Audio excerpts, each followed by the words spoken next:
Feeling lost and confused? Watch how God leads you. Today, you didn't stumble into this video by chance. Something deeper than curiosity brought you here. Maybe it was the frustration you've been trying to ignore, the quiet panic under the surface, that slow, aching uncertainty that won't go away no matter how many times you tell yourself to just have faith. You've been waiting on God, or maybe you've been afraid He stopped waiting on you. Either way, you're tired. Not the kind of tired sleep fixes, but the kind of tired that comes from searching without finding, praying without clarity, walking without direction. There are moments in life when it feels like everything inside you is unraveling. The plans you made start falling apart, the prayers you once prayed start to feel unanswered, and even the promises you were so sure about begin to blur in the fog of what you're living through now. You question if you made a wrong turn, or if maybe God's just gone silent. It's like standing at the edge of a road that used to make sense and suddenly not knowing which step is forward anymore. That's not just confusion, that's disorientation on a soul level, and you're not the only one who's been there. There's a kind of spiritual lostness that doesn't come from rebellion or sin or running from God. Sometimes it comes from trying to follow Him. It comes from doing all the right things and still feeling like nothing is moving. It comes from surrendering what you were sure was the right path, only to find that nothing showed up to replace it. You're not weak for feeling this way. You're not less faithful. You're not failing. You're human, and you're in the middle of something holy, even if it doesn't look or feel like it right now. This place of confusion is not where God abandons people. It's where He meets them in the deepest way. But we're often so conditioned to expect God in the light, in the certainty, in the answered prayer, that we don't recognize Him in the silence. We miss the fact that God sometimes leads through unknowing, that His path often starts where our understanding ends. This moment you're in, the fear, the questioning, the spiritual exhaustion, it may not be the end of the road. It may be the beginning of the real one. God is not afraid of your doubts. He's not distant because of your questions. He doesn't withdraw because you feel overwhelmed or stuck. On the contrary, His presence often hides in the very places you've been avoiding, in the waiting rooms, in the unanswered prayers, in the places where your map no longer works. He doesn't want you to navigate by signs and formulas. He wants you to follow His voice. And sometimes the only way to learn to hear that voice clearly is to be stripped of everything else you were leaning on. We love to say we trust God, but it's in the seasons of uncertainty that our trust is actually revealed. Because trust doesn't mean understanding. Trust means leaning even when nothing makes sense. Trust means believing He's guiding even when you can't feel anything at all. And right now, you may be in the middle of that exact test. Not because God is angry or punishing you, but because He's drawing you into something deeper, something real, unshakable and eternal. So if you're here wondering why everything feels off, if you're tired of trying to make sense of what God is or isn't doing, if you've reached the end of your strength and don't know what else to pray, you're in the right place. Because this isn't a message of surface-level comfort or vague encouragement. This is a path, one step at a time, through confusion into clarity, through silence into revelation, through being lost into something far more powerful than direction, into communion with the one who never left you. What you're about to hear won't fix everything overnight, but it will start something. It will shift the way you see the season you're in. It will give language to what your spirit has been trying to understand. And more than anything, it will point you back to the shepherd who has always known how to find you, even when you forgot how to find Him. You are not invisible. You are not off course. You are not too far gone. You are being pursued, and the lostness you feel may not be evidence of God's absence. It might be the proof that He's closer than ever, dismantling your dependence on what's safe to reintroduce you to what's sacred. There comes a moment in every spiritual life when the map disappears. Not literally, of course, but something deeper, something internal that guided your decisions, your prayers, your sense of progress. That familiar rhythm you used to feel with God suddenly goes silent. The road that once felt clear becomes foggy. You try to retrace your steps, go back to the last thing you were sure of, but even that feels far away now. You're left standing still, not because you want to, but because you no longer know what direction is safe to take. This moment doesn't come with warning. It doesn't wait until you're emotionally ready or spiritually prepared. It arrives quietly, like a slow fade, until one day you realize you've been walking without clarity for longer than you're willing to admit. And then the fear creeps in. What if I've taken a wrong turn? What if I missed God's will somewhere along the way? What if I'm not just lost, but alone? But what if the absence of the map isn't a mistake? What if it's divine? You see, there's a dangerous illusion in always needing to know what's next. The mind craves certainty. The heart longs for security. But faith doesn't grow in places where everything makes sense. Faith grows when we're forced to follow without seeing, when we're led by something more fragile than vision: trust. And trust often begins where the map ends. When the Israelites were freed from Egypt, they didn't get a map. They got a pillar, a cloud by day and fire by night. They didn't have control. They had to watch, wait, move only when the presence moved. And sometimes that cloud stayed still for days, weeks, longer. That was their direction. Not logic, not timelines, not what seemed right. Only presence. We don't like that kind of leading. We'd rather get instructions. We want God to give us plans we can run with, answers we can explain to others, a destination we can predict. But what if He loves you too much to give you a predictable path? What if clarity was never the point? God doesn't give maps. He gives Himself. And when we treat faith like a GPS, we get frustrated when God doesn't give turn-by-turn directions.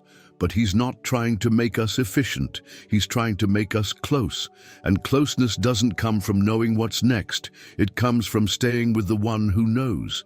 If you feel like you've lost your sense of direction, if the things that used to work no longer do, if your prayers feel like they echo into silence, take a breath.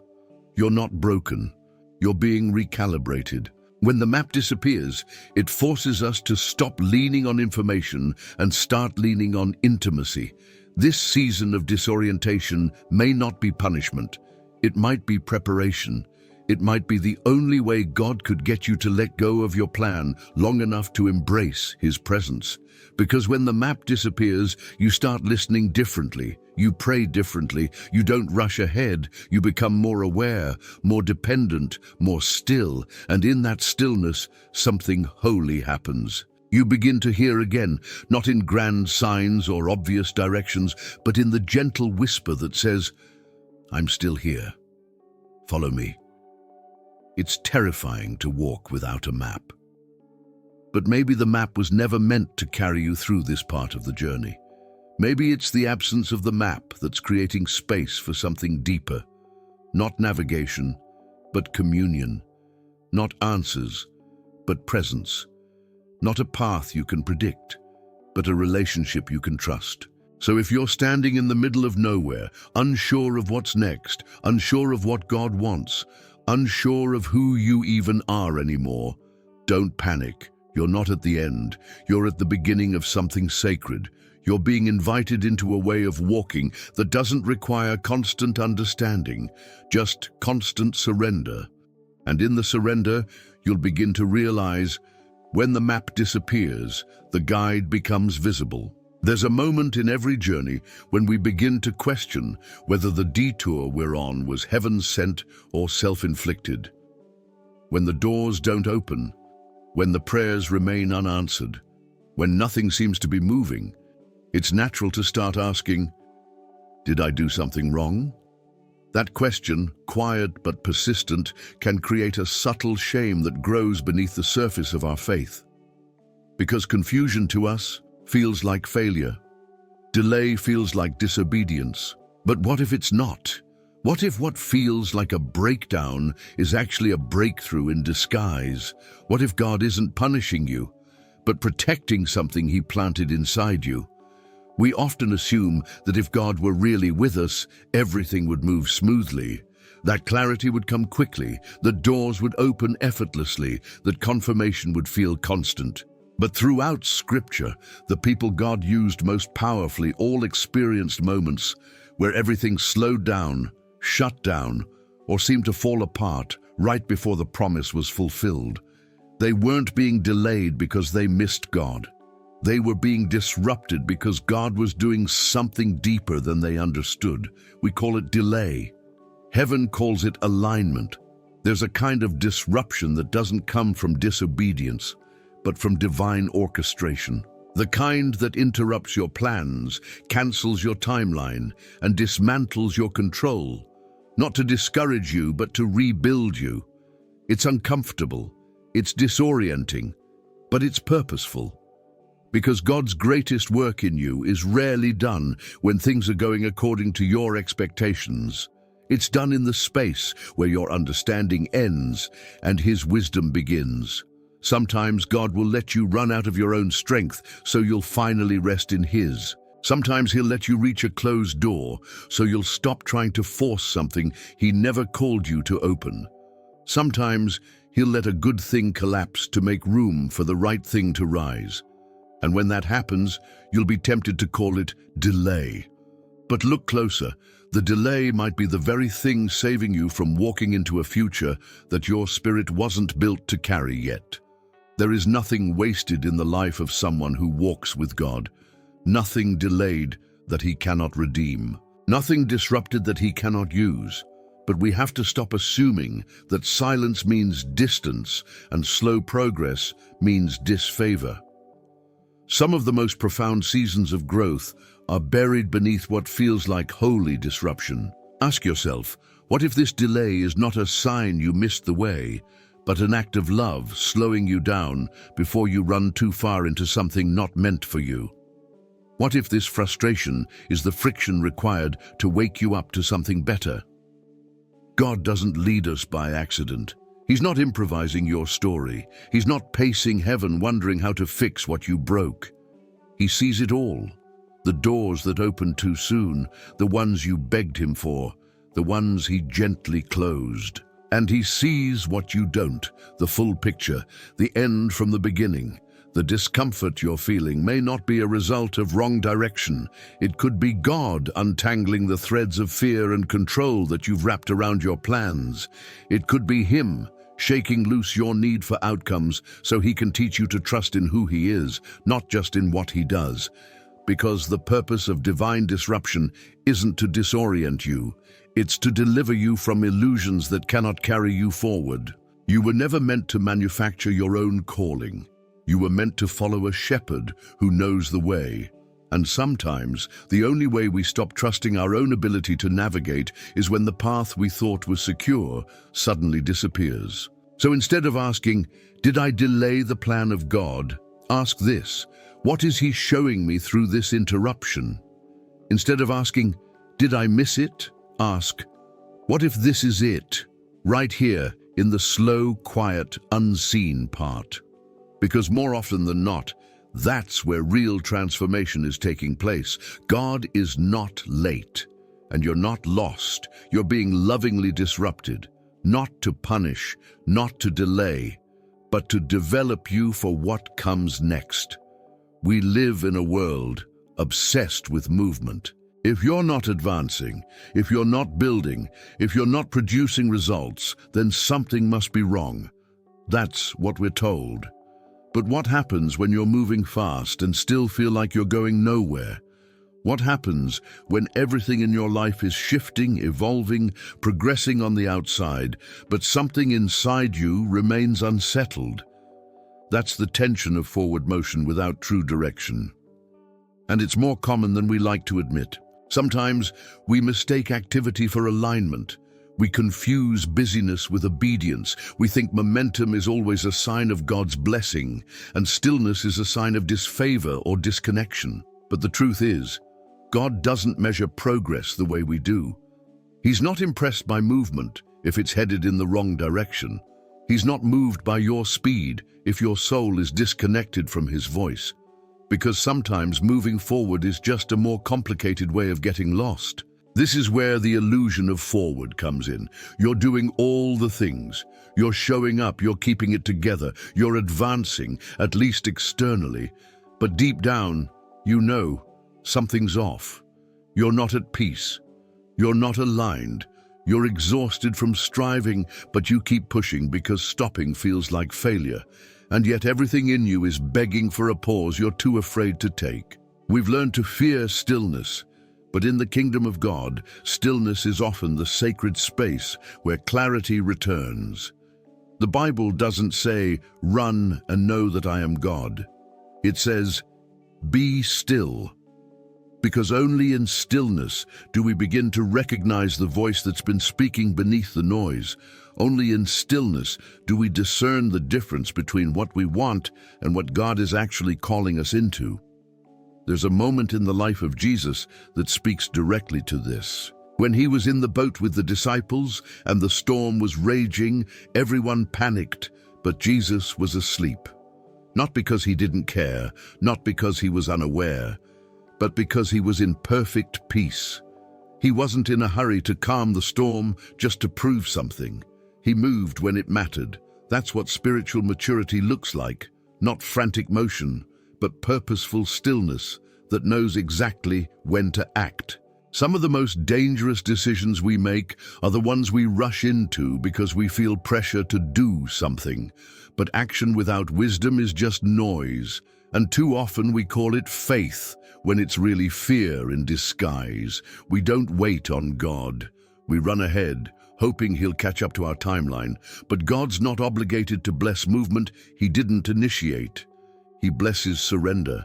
He blesses trust. And sometimes that means stopping long enough to ask if the direction you're moving in is the one he's even leading. Stillness isn't weakness. It's strength under control. It's knowing you don't have to manufacture breakthrough with your own hands. It's believing that God can do more in your waiting than you could ever do in your striving. But that truth only becomes real when you're willing to stop chasing forward and start pursuing him. Forward is only faithful when it's rooted in obedience. Progress is only real if it brings your heart closer to his. And when we finally stop long enough to evaluate where our movement is taking us, we might realize we've been running in circles around the very peace he's been trying to offer us all along. So here's the question that cuts through the illusion. Are you moving because he spoke, or because you're afraid of what will happen if you don't? Are you pushing forward because of divine conviction, or because you're trying to outrun the silence? There's nothing wrong with wanting to move. God does call us to action, but his kind of action is never rooted in anxiety. It flows from alignment. And if your soul isn't in sync with his spirit, then any forward motion will only leave you more tired, more frustrated, more confused than before. Don't be afraid to stop. Don't be afraid to rest. Don't be afraid to let go of the momentum that's no longer serving the mission. Stillness is not the end. It may be the turning point. It may be the only way forward that actually leads home. There are seasons when God doesn't lead with clarity, but with presence. Not with step-by-step instructions, but with a quiet assurance that you're not alone. It doesn't always look like a clear sign or an audible word. Sometimes it feels like walking into a thick fog, where every step has to be chosen without full visibility, where you can't see the path, but you can sense the one walking beside you. That's where true guidance begins. Not in certainty, but in closeness. We've been trained to crave visibility. We want to know the whole plan before we take the first step. We want to see the open door before we leave the room we're in. But faith doesn't work like that. God rarely gives us the full picture. More often, he gives us just enough to move in trust, just enough to remind us that he is still with us, just enough to keep us leaning on him instead of ourselves. The Israelites followed a pillar of cloud by day and fire by night. That was their guidance, a visual sign of God's presence. But what we often miss is this. The cloud wasn't a detailed map.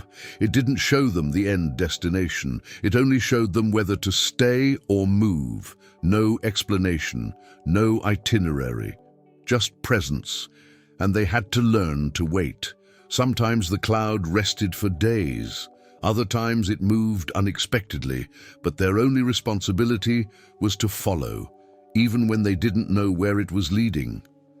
This is how God often guides us. Not through instant answers or straight paths, but through moments of quiet prompting and delayed understanding. He invites us to follow the cloud, not the crowd, to move with his presence, not with pressure, to stop asking for control and start asking for awareness. The fog is not punishment, it's the classroom of faith. It teaches you to walk by trust, not by sight. It slows you down enough to hear what you've been too busy to notice. It humbles you. It softens your grip on outcomes. It forces you to ask different questions. Not where am I going, but who am I walking with? And sometimes the fog is there to protect you. If you saw the whole road ahead, you might run too fast, try to skip steps, or avoid the parts that are necessary for your growth. God's guidance in the fog is his mercy in disguise. It shields you from premature decisions. It covers you until you're ready. It hides things until the right time, not to frustrate you, but to form you.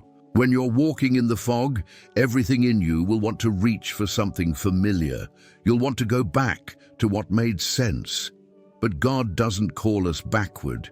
He calls us deeper, into mystery, into maturity, into trust that doesn't demand full understanding, only full surrender. If you feel like you're in a season where the next step is unclear, where every prayer feels like a whisper into silence, where the future looks more confusing than comforting, know this: you're not lost. You're being led, slowly, quietly, intentionally, and the pace might feel painful, but it's the pace your soul needs to be renewed, not just rescued. You don't have to see the full path. You only need to be sure of his presence. That's where confidence is born, not in knowing the answers, but in knowing the guide. You may not know where you're going, but if he's leading, you're going exactly where you need to be. And maybe, just maybe, that fog isn't there to block your vision. Maybe it's there to sharpen your faith. We expect God to speak like we do, clearly, directly, with words that cut through the noise. But the more you walk with him, the more you discover a truth that feels almost contradictory at first. Heaven often speaks in silence. Not the kind of silence that means absence, but the kind that requires attention. A language that bypasses your ears and goes straight to your spirit. A way of guiding that isn't always spoken, but always present. There's a quiet tension that lives in moments where we've prayed, fasted, cried, waited, and still nothing. No answer, no sign, no voice from the clouds, just stillness. And in that stillness, the questions grow louder. Why isn't he saying anything? Why do I feel like I'm carrying this weight alone? But what if the silence is not a void? What if it's the very place where God is reconditioning your ears to hear him in a way you never have before?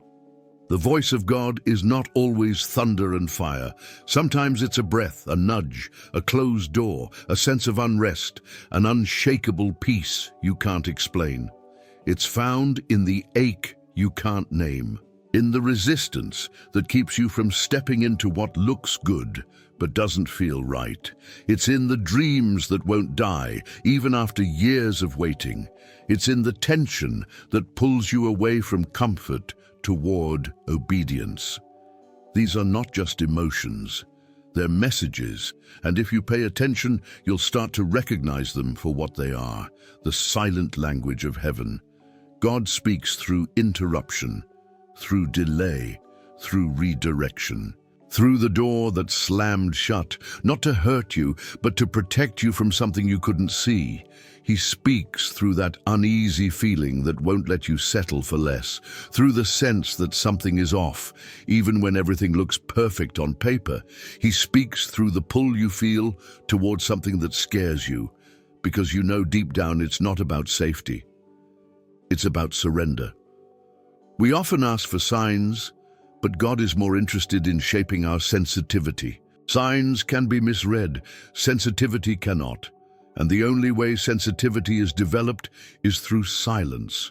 When you have no loud confirmation, no flashing signal, and yet something deep inside of you knows which direction to move, that's spiritual maturity. That's relationship. Think about Elijah. He was hiding in a cave, desperate to hear from God. And when God showed up, it wasn't in the wind, it wasn't in the fire, it wasn't in the earthquake. It was in the still, small voice, a whisper that required stillness to receive. That's how heaven speaks. And that's why so many of us miss it, because we're looking for volume when God is speaking in tone. We're demanding clarity when He's inviting communion. There's something sacred about a God who refuses to shout over your distractions, who won't compete with the noise in your life, but instead waits patiently for you to quiet everything else. Not because He's passive, but because He's personal. He wants to be chosen, not just heard. So if you're in a season of silence, don't panic. Don't assume God has gone quiet because you've done something wrong. Consider that He may be speaking more deeply than before, just not in the way you're used to hearing. Consider that He might be drawing you into a different dimension of trust, one that doesn't rely on confirmation, but connection. Learn to listen to what isn't being said. Learn to trust the peace that surpasses understanding. Learn to discern the warning that comes with a lack of peace, even when everything looks right. These are not random feelings, they're sacred signals. The silent language of heaven doesn't make sense to the world, but it's how God trains those He loves. He teaches us to rely not on our senses, but on His Spirit, not on what we see or hear, but on what we know, deep down, where His voice has always lived. And maybe, just maybe, the silence is not a gap in communication. Maybe it's an invitation to listen deeper, to lean in closer, and to realize that God never stopped speaking. He just changed the frequency. There's a moment in every believer's life when you wake up and no longer recognize the person you've become. The roles you've played, the titles you've worn, the strength you've maintained, it all starts to unravel. You look in the mirror and wonder where the old version of you went, the one who knew what to do next, who had answers, direction, confidence. It's terrifying. It feels like failure. But what if this disorientation of identity is not a sign that you've lost everything, but that you're finally becoming who you were always meant to be? We spend so much time trying to define ourselves by our calling, our talents, our achievements, our ability to hold things together. But God never called you to build your identity on outcomes. He called you to become someone who walks with Him, no matter what you do, no matter where you are. And sometimes, the only way to rediscover that kind of identity is to lose the one that was built on what you thought made you valuable. It's painful when God strips away everything you used to rely on to feel whole. But He doesn't do it to harm you. He does it to free you. Because when your worth is tied to things that shift, status, performance, relationships, platforms, your sense of direction becomes fragile. And God loves you too much to let you keep building on foundations that can't carry your soul. This process of losing yourself is not destruction, it's divine reconstruction. It's what Jesus meant when He said, "Whoever loses their life for my sake will find it." It's not poetic language. It's a hard, holy truth. The path to becoming who you truly are always passes through the death of who you were trying to be without Him. Maybe you've been clinging to a version of yourself that God never asked you to sustain. Maybe you've been trying to protect an image, fulfill an expectation, keep up an appearance. and now you're too tired to pretend. That's not weakness, that's the beginning of freedom, because when the outer layers start falling away, what's left is raw, real. And that's where God does his deepest work, in the identity that's not attached to doing, but to being, in the space where you stop trying to perform and start learning how to be still, in the silence where you stop managing your image and begin to hear the voice that says, "You are mine." The world tells you to find yourself by looking deeper into your own desires, your own truth, your own passion. But Jesus flips that completely. He says, "Lose your life and you'll find it." Not the life you built, the one he designed, the one not measured by platform or performance, but by presence, the one that's formed in the fire of surrender. You don't need to figure everything out before you're allowed to rest. You don't need to rebuild an identity to replace the one that's collapsing. You need to return to the one who knew you before any of those roles, labels, or titles were ever attached to your name. This season you're in, where nothing feels clear and your sense of self is unraveling, may not be the curse you think it is. It may be the holy undoing that leads to true becoming. You are not losing yourself randomly. You're being stripped of what's false so the eternal can rise. And once that begins, once God starts redefining you from the inside out, you'll look back at this season not as a breakdown, but as the breakthrough. You'll realize you were never truly lost. You were being delivered from a version of yourself that could not survive the weight of your calling. The path you're on may look nothing like what you imagined, but it's leading you exactly where he wants you. Not to a destination, to an identity, not in what you do, but in who you are when everything else is gone and his voice is the only one left. That's where the path starts, not in certainty, in surrender, not in power, in trust. And that's where you'll find yourself again, not the version the world shaped, but the one God designed before the foundations of the earth. There are seasons when you pray and nothing happens. Not a word, not a whisper, not even a subtle shift in the atmosphere. You keep showing up, keep hoping, keep believing that something, anything, will change. But heaven remains silent. And in that silence, something deeper than confusion begins to form. It's the ache of wondering whether God is even listening, whether he's still near, whether you've done something that caused him to step back. It's not just the absence of answers that wounds, it's the absence of presence. You cry out for direction and there's no response. You ask for confirmation and it doesn't come. You look for signs and all you see are shadows. In that space, the enemy doesn't shout.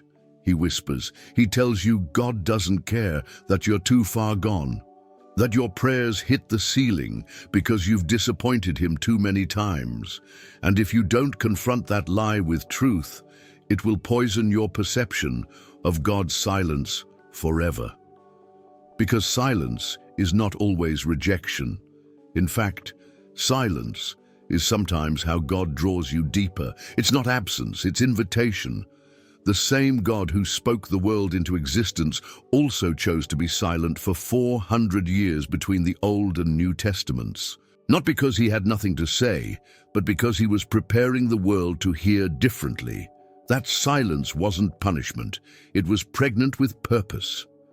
When God answers with absence, it's often because he's shifting the conversation.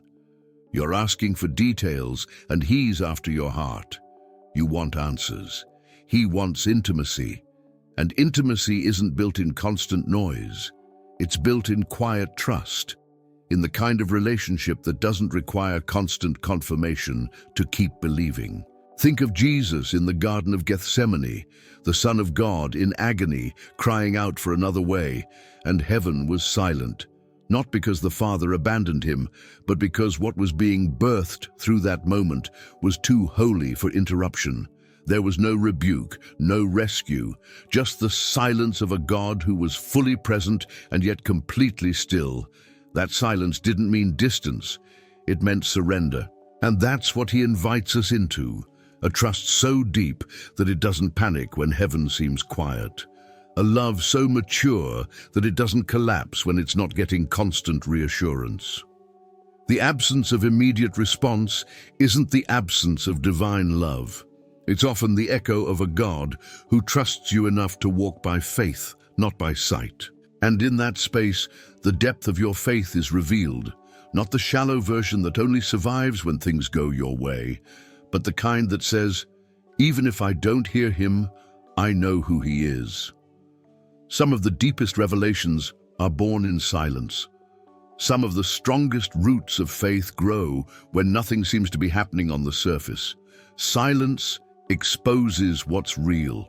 It shows whether you've been following God for comfort or for communion. It reveals whether your belief is built on outcomes or on relationship. God is not ignoring you. He is forming you. He is allowing the space to stretch your soul, not to hurt you, but to heal you from shallow dependency on feelings. Because the goal of faith is not to feel something, it's to know someone. And sometimes knowing him more deeply means walking through seasons where you can't trace him, but you choose to trust him anyway. So if you're in that place where heaven feels quiet, take heart. You are not abandoned. You are not unseen. You are not being punished. You are being drawn into the kind of intimacy that silence alone can birth. Don't rush it. Don't numb it. Sit with it. Let the silence work on your soul. Let it strip away the noise, the distraction, the demand for control. Because eventually the silence will break. But when it does, you won't be the same. You'll be stronger, softer, more grounded in truth, more sensitive to his voice, more aware of his presence, even when it's not loud. And maybe, when the silence lifts, you'll realize something sacred happened. Not around you, but within you. Resistance isn't always the enemy. In fact, many of the most painful moments of spiritual pushback are actually signs that God is redirecting you. Not through the open doors you prayed for, but through the ones he never let open in the first place. And if you're honest, some of the most frustrating places you found yourself in weren't places of sin or rebellion. They were places where you were doing your best to move forward in faith, but everything around you pushed back hard. We tend to equate resistance with attack. If something isn't working, we assume it must be warfare.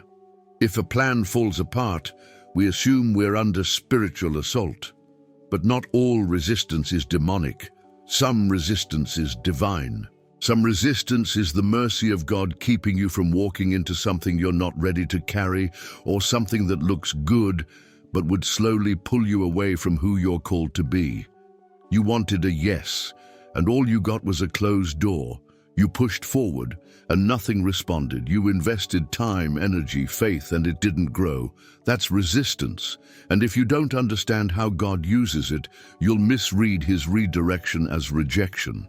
But resistance in his hands becomes a tool, not to stop you, but to shift you. There's something holy about a path that won't let you continue. It forces you to pause. It demands that you pay attention, that you look up instead of just looking ahead. God knows how we're wired. He knows that when everything is easy, we rarely listen. We rarely question our direction. We keep going, assuming that momentum means blessing. But he also knows how to get our attention. Through the weight of doors that won't open, conversations that go silent, opportunities that disappear without explanation. And maybe you're there now, wondering why everything feels harder than it used to. Wondering why the peace you once felt is gone. Wondering why every time you try to press forward, something pushes back. That pressure is not random. It may be sacred. It may be God whispering, not this way, not this time, not this door. When Paul tried to enter Bithynia, Scripture says the Spirit of Jesus did not allow him. It wasn't an attack. It wasn't failure. It was divine redirection. Paul didn't waste time rebuking the resistance. He listened to it. And because of that, the gospel reached places it never would have otherwise. What looked like a closed door was actually a rerouting that changed history. What if the same is true for you? What if the delay isn't about denial, but development? What if the pushback is shaping your sensitivity?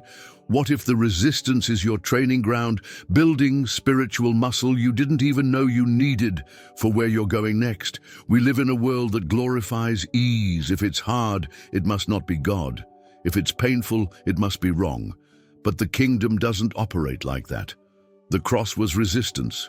The wilderness was resistance. The silence of Gethsemane was resistance. And yet all of it carried resurrection on the other side. Don't despise the resistance. Discern it. Ask God what He's saying through it. Don't just pray for it to go away. Ask Him what He's trying to shift, what He's trying to protect, what He's redirecting you toward. Because more often than not, the resistance you're feeling is evidence that He's moving, not against you, for you. You may feel like you've hit a wall, but maybe that wall is actually a mirror, forcing you to slow down long enough to see yourself more clearly, to recognize the fears still driving you, the assumptions still shaping your decisions, the old identities still clinging to your future. And once you see them, once you surrender them, the resistance becomes revelation, the closed door becomes clarity, and the pressure that once frustrated you begins to feel like protection. Not because everything becomes easy, but because your spirit learns to rest even when your plans are interrupted. Redirection through resistance doesn't always feel spiritual. Sometimes it just feels like frustration. But if you listen, if you learn to lean in, you'll find that God is most present when everything else is pushing back. One of the most profound tensions in the life of faith is that God doesn't always show up the way we expect Him to. He doesn't always come through the voices, spaces, or methods we've grown comfortable with. He doesn't limit Himself to what's familiar. And if we're not paying attention, we'll miss Him. Not because He wasn't speaking, but because we were only listening for Him in the ways we had already known. There's a danger in becoming too attached to the forms God used in the past. We start to expect Him to move through the same patterns, speak through the same people, confirm through the same channels. And when He chooses a different way, when He speaks through discomfort, or through a stranger, or through the stillness that feels unnatural, we question whether it's Him at all. But the truth is, God is not bound to your expectations. He doesn't ask for your permission before shifting the method. He's not trying to fit into your comfort zone. He's trying to grow your spiritual discernment, to make you sensitive enough to recognize His hand, even when it's unfamiliar. When Jesus walked on the water toward the disciples, they didn't recognize Him. They thought He was a ghost. Fear clouded their discernment. Why? Because they had never seen Him come that way before. They weren't expecting their deliverance to look like that. And in their panic, they almost missed a moment of divine presence. How many times have we done the same? We pray for God to lead us, and then we ignore the leading when it doesn't match the image we had in mind. We pray for peace, and then resist the changes He brings to create it. We ask for direction, and then hesitate when it comes from someone we didn't expect, and all the while, He's moving. Just not the way we anticipated. God is present in the unexpected conversation that stirred something in your spirit, in the quiet impression you felt during an ordinary moment, in the person you didn't choose, but who carried the exact words you needed, in the opportunity you almost dismissed because it felt too risky, too different, too unfamiliar. We often think God only works through what's obvious, but some of His greatest interventions come wrapped in confusion before they are recognized in clarity. The unfamiliar isn't a threat to your faith. It's an invitation to deepen it. It's an opportunity to ask different questions. Not, does this feel safe? But could God be in this? Not, is this how it's always been? But is this where He's calling me now? When God begins to shift your life, He often does it through what looks like disruption. New voices, new territory, new assignments. And if you're only looking for Him in what's predictable, you'll miss the move. You'll stay stuck in a season He already left, clinging to methods He no longer needs, and wondering why nothing feels alive anymore. Recognizing God in the unfamiliar requires humility. It means admitting that your preferences are not the final authority, that your past experience, while valuable, doesn't define the limits of what He can do. It means letting go of control, trusting that the God who led you before can lead you now, even if the road looks nothing like it did last time. And isn't that the point of faith? Not just believing God exists, but trusting Him when the path isn't clear, when the voice sounds different, when the form doesn't match your expectation. Trusting that He is not only present, but purposeful, even in what you don't fully understand yet. You don't have to fear the unfamiliar. You just have to stay connected to the Spirit. He will lead you into all truth, even when the path bends in ways you didn't predict. And as you let go of your need for everything to look a certain way, you'll find yourself more open, more sensitive, more in tune with the One who has never been limited by your definitions of what's spiritual or safe. The question is not whether God is speaking. He always is. The real question is, will you recognize Him when He comes in a form you didn't expect? There comes a point in your spiritual walk when the feelings fade. Not because your faith has died, but because it's growing roots. You no longer feel the emotional highs that once marked your prayer life. The goosebumps during worship are rare now. The sense of God's nearness, once so tangible, seems to have been replaced by silence. And if you're not careful, you'll start believing that something is wrong with you, with your walk with God. But what if this season is not evidence of distance, but of deepening? We've been taught, often subtly, that God's presence should always be felt, that the measure of our spiritual health is how emotionally connected we feel to Him in any given moment. But that's not what Scripture teaches. Feelings are beautiful, but they're not the foundation. Emotions fluctuate. Truth does not. And following Jesus was never supposed to depend on how we feel. It was always meant to depend on who He is. This is where many get stuck. When the passion fades and the fire isn't as loud, they begin to question everything. But love isn't measured by emotional intensity. It's proven by consistency. When Jesus called His disciples, He didn't say, "Come feel me." He said, "Come follow me." That's not poetry. That's a call to a lifestyle, one that's rooted in obedience, not driven by emotion. There's a strength that is only formed in the dark, a trust that is only built when the feelings aren't there to support it. Anyone can follow when the atmosphere is full of fire. But real maturity is formed when you keep walking, even when you don't feel a thing. Imagine a parent teaching a child to walk. In the beginning, the parent holds the child's hands, guiding every step, but eventually the parent lets go, not to abandon the child, but to let them learn how to stand on their own. The same thing happens spiritually. God doesn't withdraw out of neglect. He steps back to let your faith develop muscles. He's still watching. He's still near. But He's teaching you to walk by faith, not by feelings. This season you're in, where nothing feels alive, where worship feels flat, where prayer feels dry, this may be the most significant season of growth you've ever had, because now your motives are being purified. You're not seeking Him for what you can feel, you're seeking Him for who He is. That's love, that's maturity, that's where your faith starts becoming unshakable. Feelings are wonderful companions, but terrible leaders. If you follow your emotions, you'll end up building a life of inconsistency. But if you follow the Spirit, even when your emotions are silent, you'll build something eternal. The feelings will return in time, often deeper and more grounded. But in the meantime, what's being formed in you is far more valuable: endurance, faithfulness, and an unshakable resolve to follow Him no matter what. David said, "Even though I walk through the valley of the shadow of death, I will fear no evil, for you are with me." Not because he felt God, but because he knew Him. That's the level of confidence God wants to build in you. a confidence that doesn't break when the atmosphere changes, a loyalty that doesn't fade when the emotion is absent. You may be walking through a spiritual valley right now, but valleys don't mean defeat. They're part of the terrain. They're where roots grow deeper, where your senses become sharper, where your spirit learns to follow without being carried.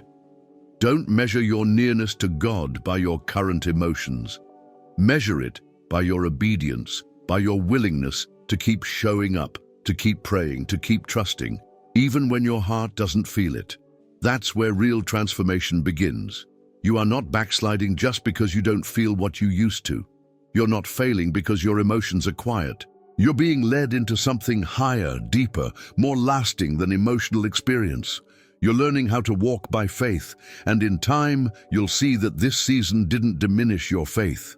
It refined it. Not all direction from God comes in the form of a clear answer, a visible door, or an unmistakable sign. Sometimes His leading is subtle, buried beneath the noise of your thoughts, beneath your fears, beneath even your logic. And one of the most overlooked, yet most consistent ways God leads His people is through peace. Not the kind that makes sense on paper, not the kind that comes from everything going right, but a quiet, stabilizing peace that settles in your spirit and says, "This is the way, walk in it." We don't often talk about peace as guidance. We talk about it as a fruit, as a blessing, as something to be prayed for when things go wrong. But the Bible presents peace not just as a gift, but as a compass. "Let the peace of Christ rule in your hearts," Paul wrote. That word rule is the same as umpire. In other words, let peace make the call. Let peace settle the conflict. Let peace help you know when it's God and when it's not. This kind of peace is not passive, it's active. It doesn't wait for your circumstances to align. It comes before the outcome. It shows up as a stillness that defies logic, a calm in your spirit that you can't explain, especially when the decision you're facing should be causing anxiety. Or, just as powerfully, it shows up as a disturbance, a tension that tells you to wait, to stop, to not move forward, even if everything seems perfect on the surface. God often leads through peace because peace requires intimacy. You can't manufacture it, you can't fake it, and you can't manipulate it. You have to be in tune with the Spirit to sense it, which is exactly why it's such a reliable compass. It doesn't cater to performance. It bypasses manipulation. It cuts through the noise and quietly points to what aligns with heaven, even when your head wants to go another way. We've all had those moments. You're offered something good, something you prayed for, and yet something inside you feels unsettled. You can't explain it, but you know. That's not anxiety. That's not fear. That's the Holy Spirit checking your spirit. That's your inner compass pointing away from what looks right and toward what is right. Or maybe you're facing a hard decision, one that should bring panic, and instead you feel an unexplainable peace. It doesn't mean the road ahead will be easy, but it might mean it's God. Because peace isn't the absence of pressure, it's the presence of clarity. And when God speaks, even if it's hard, it doesn't come wrapped in chaos. It comes with peace. Peace doesn't compete for attention. It doesn't scream, it whispers. And if you're always moving at a frantic pace, if you're always reacting instead of discerning, you'll miss it. This is why the enemy works so hard to keep you anxious, rushed, and distracted. Because when your spirit is unsettled, you're vulnerable. But when your heart is ruled by peace, you become immovable. God's peace doesn't guarantee that everything will go according to plan, but it does guarantee that you won't be walking alone, that your decision is anchored in Him, that your steps are ordered, not just emotionally but spiritually. It's time to stop measuring your decisions by what others expect or by what looks good on the surface. Start asking, where is the peace? And don't confuse comfort with peace. They're not the same. Comfort can come from staying where it's safe. Peace can come while walking into the unknown. One is self-preservation. The other is divine assurance. You may be facing choices right now that feel overwhelming. You've prayed, you've asked, and maybe you haven't heard a loud answer. But have you checked for peace? Have you quieted your mind long enough to sense whether the Spirit is nudging you forward or pulling you back? Peace isn't just a feeling, it's a signpost, a language, a direction, and once you learn to recognize it, you'll start to hear God in places you never expected, in stillness, in decision, in redirection. In the ordinary moments where everything outside is unclear, but your soul is at rest. Let peace lead. Let it protect you from unnecessary battles. Let it direct you through the fog. Let it confirm what your mind can't explain, because the Spirit of God does not lead through confusion. He leads through peace, and that peace, the one that doesn't make sense, may be the clearest guidance you've ever received. There comes a point when your questions run dry, when the prayers you've been repeating start to feel hollow. When you finally admit to yourself that all your trying, pushing, striving, controlling has only made you more tired, more confused, more lost. And in that moment, you reach the edge of something sacred, the edge of surrender. Not the kind that gives up, but the kind that gives in, fully, finally, completely. We don't arrive at surrender easily.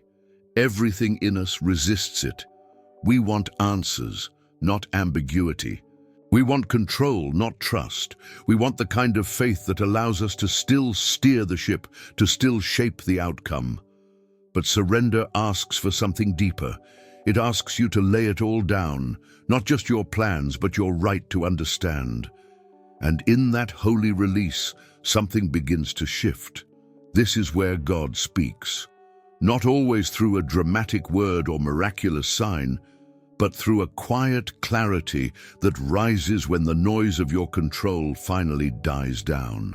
His voice has been there all along, but you couldn't hear it over your need to have things go your way. You couldn't sense it while you were clinging so tightly to your own expectations. But surrender softens you. It clears space. It makes room for the whisper that's been waiting behind your striving.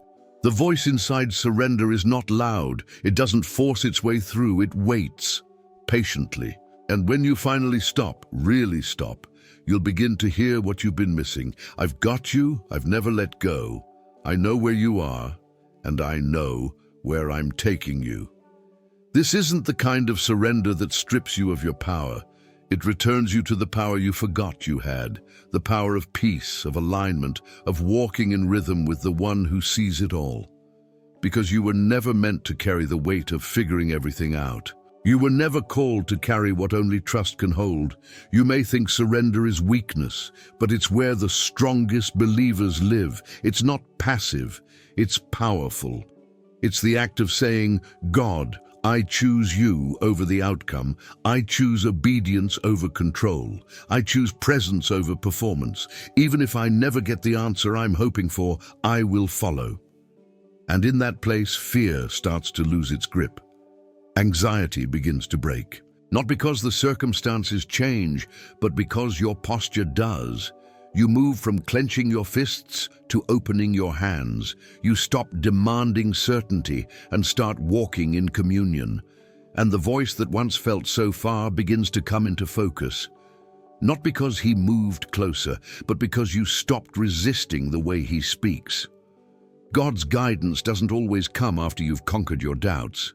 Sometimes it comes in the middle of them. But he's waiting for one thing: surrender. Not a dramatic gesture, not a perfect prayer, just a real, quiet surrender that says, I trust you more than I trust myself. And when that surrender becomes real, not just words, but the posture of your soul, that's when the next step becomes clear. Not because everything makes sense, but because you finally believe you don't need it to. You just need him. You've spent enough time trying to force what won't move, explain what won't make sense, fix what only God can heal. It's time to surrender, not because you're out of options, but because you're finally ready to walk the way of Jesus, who didn't cling to control, but entrusted everything into the Father's hands. That's where your clarity lives, in the voice you've been too busy trying to direct, in the voice that's been waiting for you to stop striving and start listening. That voice is not behind the next breakthrough. It's right here, right now, within the stillness of surrender. And the moment you truly let go, you'll hear it. Not with your ears, but with your spirit. A whisper that doesn't explain everything, but settles everything. Because sometimes, God doesn't change the situation. He changes you through surrender. There's a truth we rarely see clearly until the journey breaks us open. Being lost and being found can feel exactly the same at first. The confusion, the disorientation, the silence. The slow unraveling of everything you thought you knew about yourself, your faith and your future. But here's the sacred twist God builds into every soul-deep season. What if the lostness you feared was actually the process of becoming? You were never truly lost. You were being led through the necessary undoing of an identity that couldn't carry the weight of your calling. You weren't being punished. You were being pursued, not by a God who waits for you to get it together, but by a shepherd who walks into the darkest valleys just to remind you that he knows exactly where you are, even when you don't. This whole time, what felt like wandering was really shaping. What looked like aimlessness was God slowly dismantling every false source of identity and rebuilding something unshakable in its place. You weren't going in circles. You were being realigned, prepared, stripped of what was shallow, so what was eternal could rise to the surface. God never saw you as lost. He saw you as being found again and again, layer by layer. Because in his kingdom, being found is not a one-time moment. It's a lifetime of return, a constant drawing back to the center, to his presence, to your true name. You didn't lose your way. You lost your grip on what was no longer meant to hold you. And that's not a breakdown, that's a breakthrough. The pressure, the stillness, the confusion, every step of it was sacred ground. He was speaking when you heard nothing. He was guiding when you felt blind. He was holding you when you couldn't even hold yourself together. Every "God, where are you?" was met with his unseen hand, directing you through a wilderness that had more purpose than any mountaintop you imagined. And now, here, in this moment of reflection, in this new awareness, you begin to realize you were being redefined, not based on your mistakes, not based on your delays, not based on your feelings, but based on who he always knew you were, beneath the noise, beneath the fear, beneath the trying. This is not the end of your journey. It's the unveiling of a new chapter, one where you walk with the quiet confidence of someone who has tasted both the silence and the whisper, the stillness and the voice, the valley and the presence that never left. You no longer need to prove you're on the right path. You just need to keep following the shepherd who never stopped leading. And if there's still fog ahead, if there are still unanswered questions, that's okay, because now you know the goal was never clarity. It was communion. The purpose was never direction alone. It was the relationship forged in every unseen step, every surrendered moment, every silent prayer. You don't need to go back to who you were. You don't need to fix what you couldn't understand. You just need to keep walking with the one who proved again and again that being found in him was never about having all the answers. It was about trusting the heart of the one who never left your side. You were never truly lost. You were becoming someone who can no longer be shaken by silence, discouraged by delay, or disoriented by detours. You were becoming found in the truest, deepest, most eternal way. And from here on out, every step is sacred. Because it's not just about where you're going, it's about who you're becoming as you walk with the one who's already there, waiting, not at the end, but in every step, Right here, right now, you are not lost. You are home.